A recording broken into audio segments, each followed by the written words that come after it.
What's up mga ka-uncle? Ngayon, andito na ngayon ako sa aking trabaho. At syempre, ang naiiba ang nag-iisa sa Dubai, ang Seven Sister. Kaya una namin gagawin ay magde-deep cleaning muna kami. Tutulungan ko ang aking kaibigan. Yan si PJ. At syempre, ang aking kaibigan na si Doy. Syempre, konting linis muna tayo. Mamaya-maya kakain na tayo.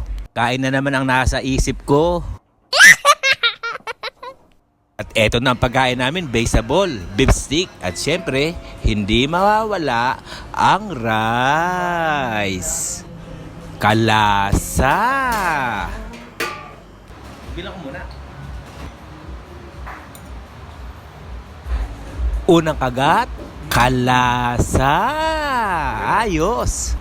Maya na to, magtatrabaho na naman kami. Kaya mga ka-uncle, hanggang dito na lang. Ingat! God bless!